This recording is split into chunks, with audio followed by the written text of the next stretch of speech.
नमस्कार। अपने बीच भारतीय जनता पार्टी के माननीय राष्ट्रीय प्रवक्ता डॉक्टर संबित पात्रा जी आपको संबोधित करेंगे।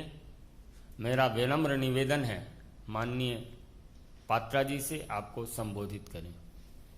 धन्यवाद आदरणीय संजय जी। यहाँ आज रविवार के दिन भी पत्रकार बंधु मौजूद हैं। आप सभी को बहुत बहुत धन्यवाद। Thank you a great deal. आज का ये जो पत्रकार वार्ता है, ये एक बहुत बड़ा खुलासा है। ये दिखाता है कि किस प्रकार हिंदुस्तान के अंदर एक सरगना है, हिंदुस्तान के अंदर एक ऐसा गैंग है जो कहीं ना कहीं भारतवर्ष को ही नीचा दिखाना चाहता है। भारतवर्ष द्वारा स्थापित किए हुए कीर्तिमानों को ये नीचा दिखाने की कोशिश कर रहा है। और ये सरगना जो है, ये केवल भारतवर्ष में है ऐसा नहीं है। It is an international conspiracy, एक अंतर्राष्ट्रीय साजिश है। और बहुत सारे डॉट्स, बहुत सारे जो कैरेक्टर्स होते हैं वो भारत में भी हैं और भारत के बाहर भी हैं। आज आपने अखबारों में सुबह पढ़ा होगा न्यूज क्लिक के विषय में। न्यूज क्लिक एक पोर्टल है। कुछ ऐसे पोर्टल्स हैं हिंदुस्तान में जो मीडिया का चोगा ओढ़ करके मीडिया बनने की कोशिश करती है, मगर वो मीडिया नहीं है। तो न्यूज क्लिक भी ठीक उसी प्रकार का एक पोर्टल है जो मीडिया हाउस नहीं है, मगर कहीं ना कहीं अपने आप को मीडिया के रूप में दिखाने का प्रयत्न करती है, भरसक प्रयास करती है। और आपने इस खबर में पढ़ा होगा किस प्रकार से करोड़ों रुपए, मैं उसका तथ्य आगे रखूंगा, भूमिका में पहले पूरे विषय को संजोता हूं फिर तथ्य रखूंगा। किस प्रकार करोड़ों रुपए विदेशों से संदिग्ध हिंदुस्तान आए हैं और उनका एक ही मकसद था, हिंदुस्तान के सरकार और हिंदुस्तान का जो सिस्टम है उसको धता बताना, उसको फेल्ड बताना और विदेशों को, विदेश की जो ताकतें हैं और खास करके अन्य देशों का हिंदुस्तान में प्रोपेगेंडा करना। We have seen this most important news article today as to how money trade in fact was there from foreign nations, as to how dubious characters were involved, and the only agenda of these so-called portals, and in this particular one, the portal called News Click, the only agenda is propaganda of a foreign nation and demeaning India's name. ये इस प्रकार का एक साजिश भारतवर्ष में चल रहा है। बंधुगण, आप सबने देखा होगा कुछ लोग अपने आप को एक्टिविस्ट कहते हैं, कई लोग इनको अर्बन नक्सल भी कहते हैं, माओइस्ट भी कहते हैं। ये लोग अपने आप को एक्टिविस्ट कहते हैं। ये एक्टिविस्ट और ये जो पोर्टल वाले हैं जो मीडिया का चादर ओढ़ करके अपने आप को मीडिया के रूप में प्रोजेक्ट करते हैं, कुछ विदेशी ताकतें, उसके साथ साथ भारतवर्ष के मेन स्ट्रीम राजनेता भी कुछ ऐसे हैं जिनका एक बिल्कुल सरगना बना हुआ है, एक ग्रुप बना हुआ है और बहुत ही प्लान तरीके से, बहुत ही सामंजस्य के साथ ये काम करते हैं। और इनका मकसद होता है भारतवर्ष में अनरेस्ट फैलाना, भारतवर्ष में अराजकता फैलाना, भारतवर्ष में कंफ्यूजन अर्थात भ्रम की स्थिति को उत्पन्न करना। This is part of an international tool kit. हमने टूल किट के विषय में आपको अवगत कराया था। टूल किट का जो है पूरा का पूरा पर्चा आपके सामने रखा था। बंधुगण, आज ये जो न्यूज क्लिक के बारे में अखबारों में छपा है, जो तथ्य सामने आया है, एक बात स्पष्ट होता है कि ये टूल किट केवल हिंदुस्तान में कुछ राजनीतिक दल चला रहे हैं ऐसा नहीं है। हिंदुस्तान के बाहर भी एक बहुत बड़ा ऐसा परियोजना है, एक प्रयोजन है, एक प्लान है, एक कॉन्स्पिरेसी है जो इस टूल किट का हिस्सा है। तो it would not be wrong two point out that apart from a domestic tool kit there is an existence of an international conspiracy in form of an international toolkit. आप सब ने देखा होगा कि जब भी हिंदुस्तान में कुछ अच्छा होता है, हमारी वैक्सीन नीति आप देख लीजिए, पूरे विश्व में हमारे वैक्सीन नीति को लेकर सराहना की गई, वैक्सीन मैत्री को लेकर सराहना की गई। किस प्रकार से हमने अपने देश में, इतने बड़े देश में 130 करोड़ जनता को हम वैक्सीनेट कर रहे हैं, उसमें भी किस प्रकार से हमारे देश को बदनाम किया जाए, हमारी वैक्सीन नीति को बदनाम की जाए, यह कुचेष्टा कुछ लोगों ने, कुछ संगठनों ने, कुछ संस्थाओं ने किया है और कुछ पोर्टल्स ने भी किया है। आज समझ में आता है ये किस प्रकार से हो रहा था, फॉरेन फंडिंग के माध्यम से हो रहा था। सेंट्रल विस्ता, ये उदाहरण मैं आपको दे रहा हूं बंधुगण कि किस प्रकार एक सोची समझी साजिश चल रही है। सेंट्रल विस्टा, जिसको लेकर सुप्रीम कोर्ट, हाई कोर्ट, हमारे माननीय कोर्ट ने कहा कि हमें किसी प्रकार की आपत्ति नहीं है, ये बहुत अच्छे प्रोजेक्ट्स हैं, इनको आगे बढ़ने चाहिए।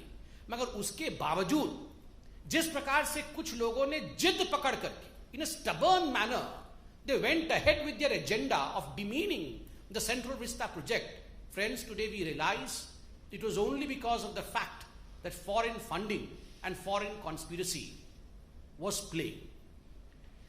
Farmer agitation, बंधुगण, प्रधानमंत्री नरेंद्र मोदी और हमारी सरकार फार्मर्स को अन्नदाता मानती है और अन्नदाताओं के साथ किसी प्रकार का अन्याय ना हो, इसलिए हम आगे बढ़ते हैं। किंतु इस पवित्र रिश्ते को किस प्रकार से इसमें दरार डाला जाए, इसमें भी साजिश की गई।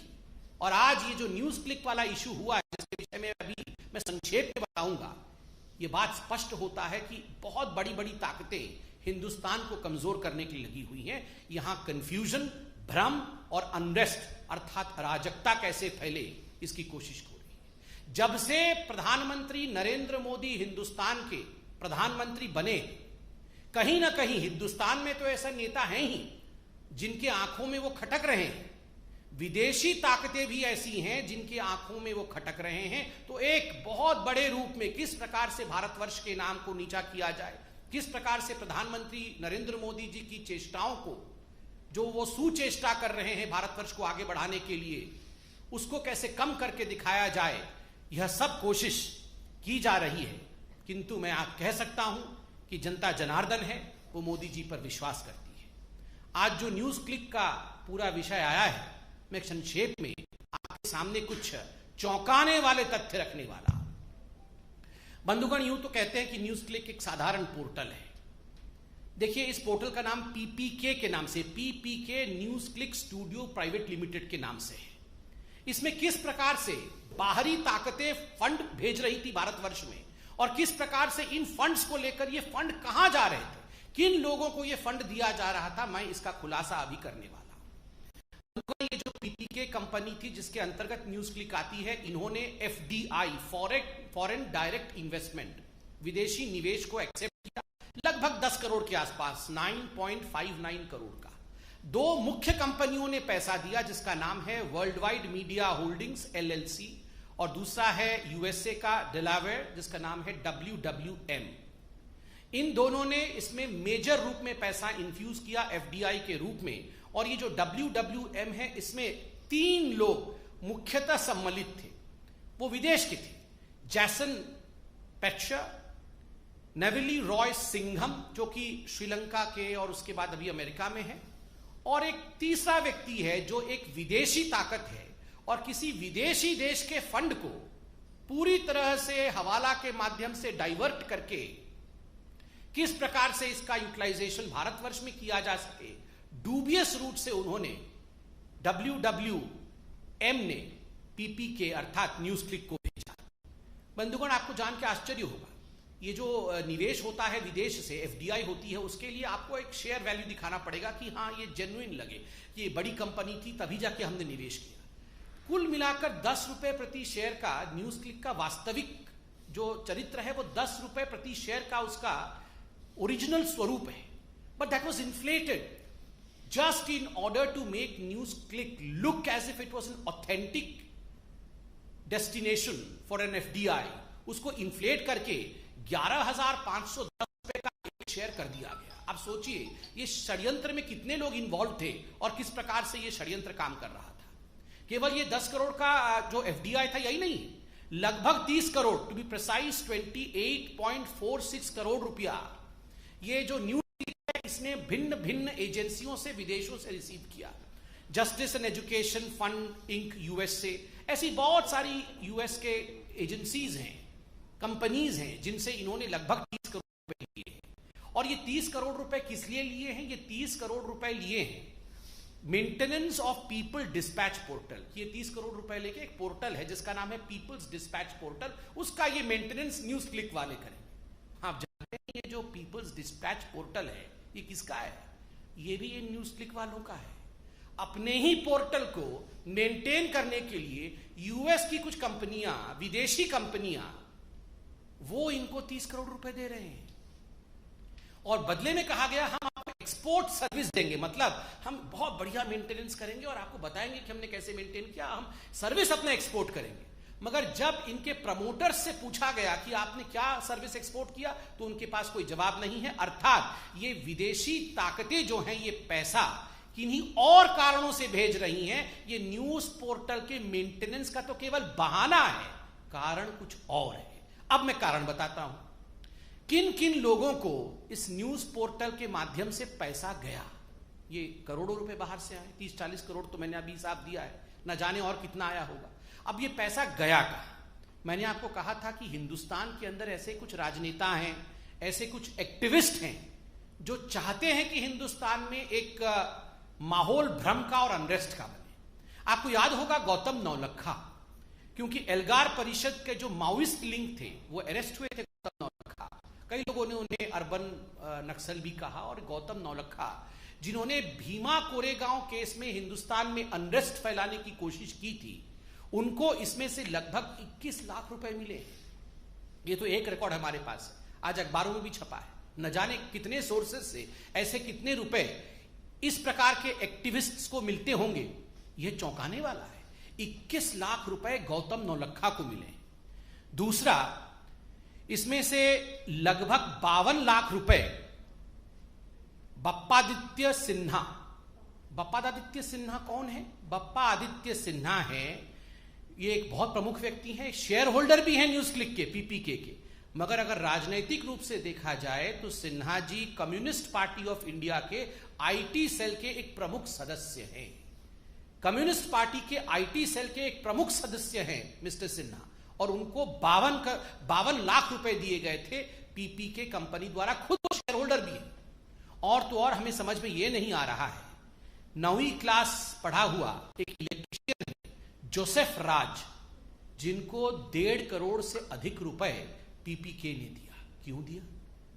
ये सारा पैसा किसी के माध्यम से किसी और को दिया जा रहा है। क्यों दिया जा रहा है? देश में भ्रम फैलाने के लिए एक प्राइस टैग है, देश में कंफ्यूजन फैलाने के लिए एक प्राइस टैग है, दूसरे देशों का प्रोपेगेंडा करने के लिए एक प्राइस टैग है, मोदी जी को गाली देने के लिए एक प्राइस टैग है, हमारी सरकार को नीचा दिखाने के लिए एक प्राइस टैग है। असली किसानों के मुद्दे को अगर मोदी जी आगे बढ़ाते हैं, उसको किस प्रकार धता बता दिया जाए, उसके लिए एक प्राइस टैग है। सीएए पे किस प्रकार से रोड जाम कर देना है, अगर आप करने में सक्षम हैं तो एक प्राइस टैग है। जहां भी एंटी इंडिया कोई सेंटिमेंट हो, कोई नैरेटिव हो, उसको आगे बढ़ाने के लिए एक प्राइस टैग है। और यही साजिश विदेशी ताकतों के साथ मिलकर के एंटी इंडिया फोर्सेस कर रही है। आज बीजेपी सिर्फ अंत में इतना ही कहना चाहती है कि जीतेगा तो भारत ही, भले कितनी ये देश विद्रोही शक्तियां, देशद्रोही शक्तियां, एंटी इंडिया फोर्सेस चाहे कितना भी काम कर ले, कितनी भी षड्यंत्र कर ले, कितने भी विदेशी देशों से पैसा ले ले, मगर जीतेगा भारत ही, क्योंकि भारत की जनता बुद्धिमान है, समझदार है। इन सभी विषयों पर वो सोच समझकर अपनी कदम आगे बढ़ाती है। धन्यवाद बंधुओं, कोई प्रश्न हो तो अवश्य पूछें।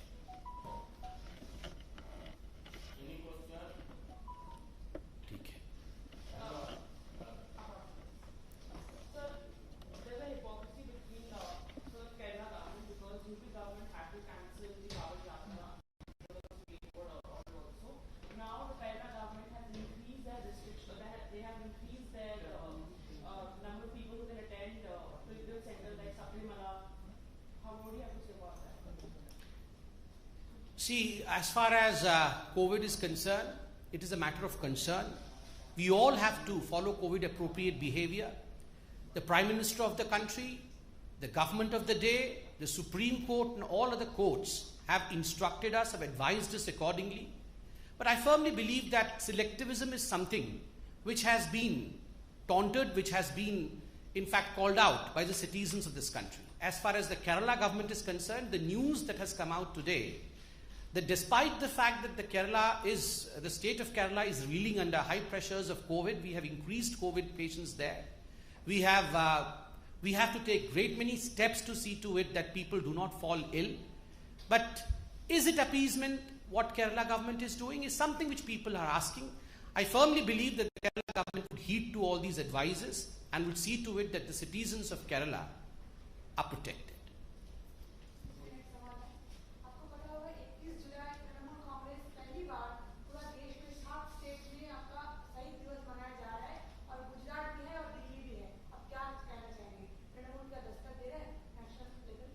मैडम फिर से क्या दिवस दस्तक दे रहा है नेशनल लेवल पे? अच्छा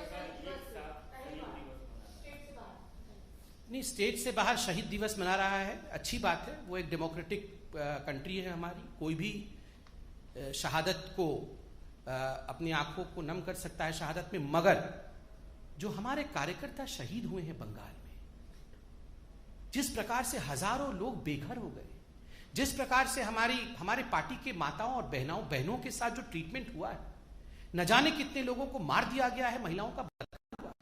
इस विषय में जो NHRC का रिपोर्ट अभी 2 दिन पहले आया, जिसमें स्पष्ट रूप से कहा गया है there is no rule of law in Bengal, there is law of ruler in Bengal. इस पर ममता बनर्जी क्या कहेंगी? मैं ममता जी से आज निवेदन करूंगा कि जिन भारतीय जनता पार्टी के कार्यकर्ताओं ने लोकतंत्र को अपहोल्ड करने के लिए शहादत दी है, उनके शहादत पर भी ममता बनर्जी कुछ कहें, उनके बलिदान पर भी ममता बनर्जी 2 आंसू बहाएं और क्षमा याचना करें, जिस प्रकार से उन्होंने कानून व्यवस्था की धज्जियां बंगाल में उड़ाई है। Thank you.